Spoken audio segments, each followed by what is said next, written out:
The new vlog is coming now អ្នកស្វាគមន៍មកកាន់ហេហេង vlog ទៀតហើយនៅថ្ងៃនេះខ្ញុំនឹងនាំអ្នកទាំងអស់គ្នាទៅលេងរមណីយដ្ឋានមួយដែលនៅជិតក្បែរភ្នំពេញទេប្រហែលជាជិះពីភ្នំពេញទៅប្រហែលជា20នាទីអ្នកទាំងអស់គ្នាគឺរមណីយដ្ឋានការចងចាំដែលស្ថិតនៅក្នុងបណ្ដុំ 7NG តែម្ដងអ្នកទាំងអស់គ្នាអ្នកទាំងអស់គ្នាគាត់ទៅមើលការ highlight ពីក្បាលវីដេអូរបស់ខ្ញុំគឺអ្នកទាំងអស់គ្នាដឹងហើយអញ្ចឹងតោះអ្នកទាំងអស់គ្នាកុំឲ្យរងចាំយូរយើងទៅទស្សនា vlog ពេញទាំងអស់គ្នា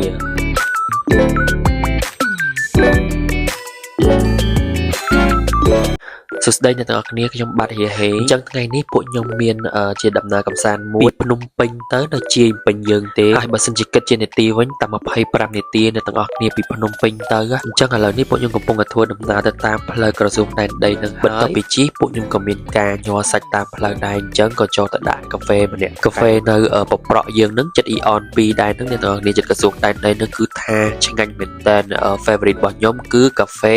Cream Egg អ្នកទាំងអស់គ្នាឆ្ងាញ់ខ្លាំងមែនតើអញ្ចឹងអ្នកទាំងអស់គ្នាអាចទៅតេស្តនៅកន្លែងនឹងបានណា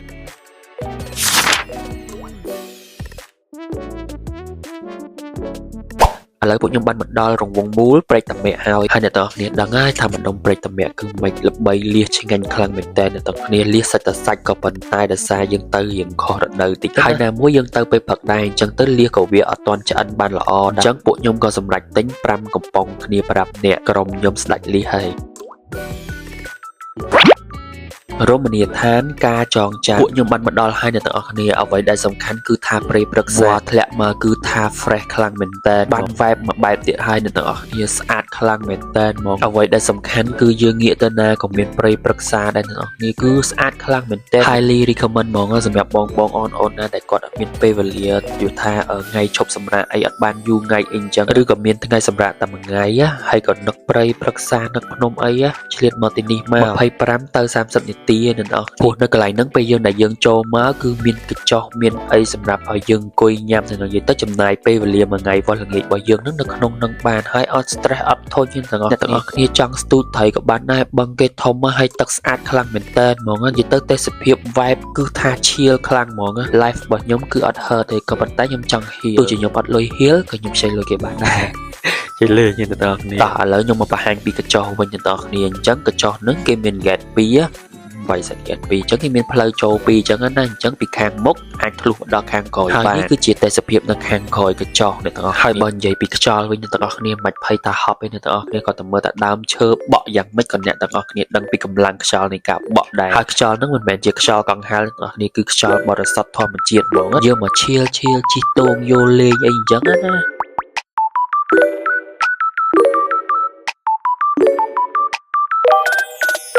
បន្ទាប់ពីយល់តោកមកអស់ដៃហើយអ្នកទាំងអស់គ្នាខ្ញុំនាំអ្នកទាំងអស់គ្នាទៅកន្លែងផ្សេងឈប់កន្លែងផ្សេងហ្នឹងមិនមែនជាកន្លែងណាទេគឺនៅក្នុងរមណីយដ្ឋានការចងចាំនឹងដែរទេអ្នកទាំងអស់គ្នាឃើញរមណីយដ្ឋានរបស់គាត់អត់គឺថាតលាយខ្លាំងមែនទែនហើយធំខ្ញុំមិនដឹងថាប៉ុន្មានហិកតាទេកន្លែងឲ្យយើងកំសាន្តវិញគឺអត់ខ្វះហ្មងអ្នកទាំងអស់គ្នាអើយដូចជាតោងនេះបើតាមខ្ញុំដឹងតោងនេះវិលបាន360ទៅនេះខ្យល់បន្តិចណាចង់និយាយសលេងបិទដែរអ្នកនរគ្នាក៏ប៉ុន្តែដោយសារតែខ្យល់ពេកអញ្ចឹងទៅក៏ខ្ញុំ voice over ពីលើថែមទៀតទៅបាទនេះវិញគឺជាទស្សនវិជ្ជានៅខាងមុខកញ្ចក់ដែលខ្ញុំប្រាប់អ្នកទាំងអស់គ្នាថាកញ្ចក់គេមានកន្លែងចូលច្រកចូល2ហើយអ្នកទាំងអស់គ្នាកន្លែងនេះវិញខ្ញុំខំនិយាយចឹងអីហើយទីបំផុតម៉ៃអត់បានចុចបើនិយាយទៅមានគ្រប់រសជាតិអ្នកទាំងអស់គ្នាហៀលផងសប្បាយផងខឹងផងមួម៉ៅផងអត់បានដោតម៉ៃអត់បានបើកតែអីយើងគិតថាដើរលេងអញ្ចឹងយើងទុកឲ្យធម្មជាតិរំសាយអារម្មណ៍យើងខឹងតោះយើងមានតែការសប្បាយតោះមកមើលកន្លែងនេះវិញអ្នកទាំងអស់គ្នាកន្លែងនេះក៏មានតោងឲ្យយើងអង្គុយដែរហើយខាងក្រោយមានស្រះទឹកស្រះទឹកហៅអីអ្នកទាំងអស់គ្នាអាងទឹក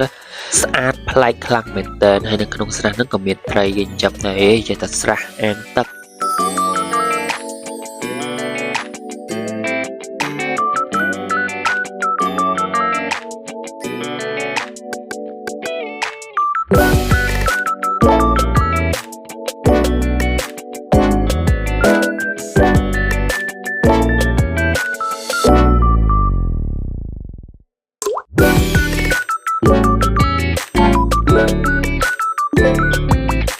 នេះអ្វីដែលខ្ញុំគិតដែរទាំងអស់គ្នាអញ្ចឹងរមណីយដ្ឋានរបស់គាត់បើសិនជាអ្នកជីកាត់ឬក៏អ្នកចង់មកលេងមានពេលធម្មរយៈពេលពី3ម៉ោងអីគាត់មិនបាច់ចាំអង្គុយនៅកញ្ចក់ក៏បានដែរព្រោះនៅក្នុងរមណីយដ្ឋានរបស់គាត់នឹងភេសជ្ជៈហើយជាពិសេសគឺកាហ្វេគឺមានអញ្ចឹងគាត់អាច order ហើយអាចអង្គុយញ៉ាំអីនៅក្នុងនឹងបានអញ្ចឹងណាបើសិនជាមានរយៈពេលខ្លីបាច់ចាំតើយើងអង្គុយកញ្ចក់អីបានអាចចូលបានទេឥឡូវបន្ទាប់ពីការដើរថតឲ្យជូនអ្នកទាំងអស់គ្នាមើលពួកខ្ញុំក៏មានជាការហាលលៀសពុទ្ធសាសដូចខ្ញុំប្រាប់អ្នកទាំងអស់គ្នាពីមុនមកហាលលៀសខែហ្នឹងគឺអត់សូវមានកម្ដៅថ្ងៃទេអញ្ចឹងមិនខ្ញុំយកមកហាលថែនេះវិញគឺជាមុខម្ហូបខ្មែរដែលល្បីល្បាញទាំងអស់គ្នាគឺប្រហុកអាំងលើជ្រុញឬក៏ដុតលើជ្រុញមុខទៀតគឺមិនជូរខួរក្តាមតែខ្ញុំមិនបានថតអ្នកទាំងអស់គ្នាជិះមកពីផ្លូវឆ្ងាយដែរឃ្លានអូបសិនបាទមួយនេះវិញគឺជាមាន់ដិតទឹកឃ្មុំឆ្ងាញ់ខ្លាំងមែនតើនេះបើសម្រាប់ធីមរសជាតិខាងខ្ញុំវិញគឺម្ហូបគាត់ឆ្ងាញ់សឹងតែគ្រប់មុខហើយអ្នកទាំងអស់ដូចជាខ្ញុំហៅ3 4មុខដែរចុងក្រោយគេនោះគឺមានរបៀបថាកែបឆាគ្រឿងរសជាតិរបស់គាត់មិនប្រៃមិនសាបមិនផ្អែមគឺល្មមញ៉ាំត្រូវមាត់គ្រប់គ្នាទាំងធីមខ្ញុំ4 5ហ្នឹងឥឡូវនេះបន្ទាប់ពីបាយឆ្អែតហើយអង្គុយមកសន្ទុះហើយខ្ញុំក៏បានមកជីតូងទៀតដែរអ្នកទាំងអស់គ្នានិយាយទៅតាំងពីទូចមកខ្ញុំចូលចិត្តជីតូងរឹងអីហើយខ្ញុំយល់មកអស់ដៃមកហើយអ្នកទាំងអស់គ្នាបាច់ភ័យខ្លាចបាក់ដើមឈើអីណាព្រោះដោយសារតែតូងហ្នឹងគឺគេចាប់ជាមួយនឹងជើងទៅសហើយមិនមែនចាប់ពីលើជាមួយនឹងដើមឈើទេតែគាត់ថាយើងក៏ត្រូវប្រយ័ត្នខ្លួនឯងដែរនិយាយទៅការពារភាសាជាងព្យាបាលអ្នកទាំងអស់គ្នាសម័យមើលនៅពេលដែលហូបបាយឆ្អែតហើយពេលថ្ងៃអ្នកទាំងអស់គ្នាអើយដេកលក់អត់ដឹងខ្លួនទេហើយសំខាន់មានរឹងយល់ផងហើយខ្យល់បក់មកខ្លាំងផងអូយគឺថាដេកលក់ដល់គេដាស់មិនដឹងខ្លួនឥឡូវគឺមកសួនកាំងមកកញ្ចក់វិញទៀតហើយនិយាយថាងាកតាណាក៏ឃើញតូងដែរ favorite របស់ខ្ញុំខ្លាំងហើយជីទៀតមិននិយាយតែប្រទះឃើញតូងជីអញជីអត់មានកើតមានគូទៅជីរហូតជីហងដេកផងធ្វើមិនទេបើសិនជាមនុស្សក៏ចូលចិត្តជីចឹងយើងអង្គុយ relaxing នៅម្ដុំនឹងសិនអញ្ចឹងណាព្រោះដោយសារមើលទៅតែស្ពាបអីលយដែរណា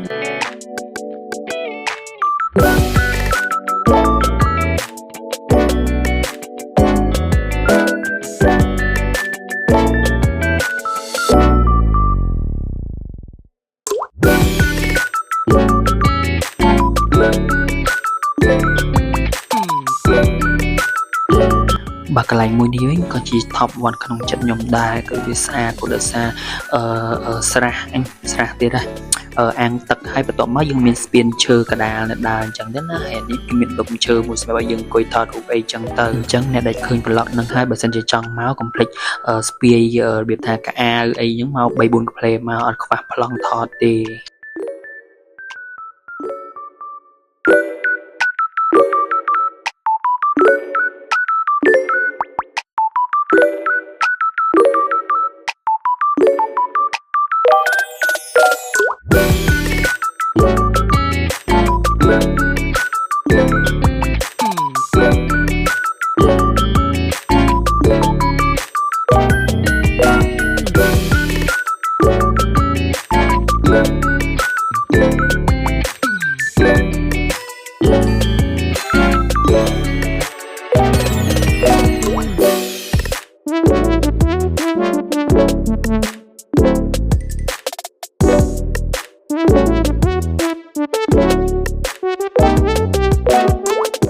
រមណីយដ្ឋានរបស់គាត់នៅនោះនេះឃើញដូចខ្ញុំថតស្រាប់ហើយគឺថាធំខ្លាំងមែនទែនខ្ញុំដើរពីចុងកញ្ចក់រហូតដល់ដើមកញ្ចក់ដល់ឥឡូវនេះមានជាការស្រែកទឹកមែនទែនអ្នកទាំងអស់គ្នាអញ្ចឹងពួកខ្ញុំក៏ទៅបានទៅទិញមកឆាញ៉ាំដូចខ្ញុំប្រាប់អ្នកទាំងអស់គ្នាពីដើមមកអញ្ចឹងគឺកន្លែងគាត់មានទាំងអាហារហូបចុកជាមួយនឹងកាហ្វេមានអារម្មណ៍ថាសប្បាយចិត្តដែរព្រោះដោយសារយើងចំណាយពេលក្នុងការ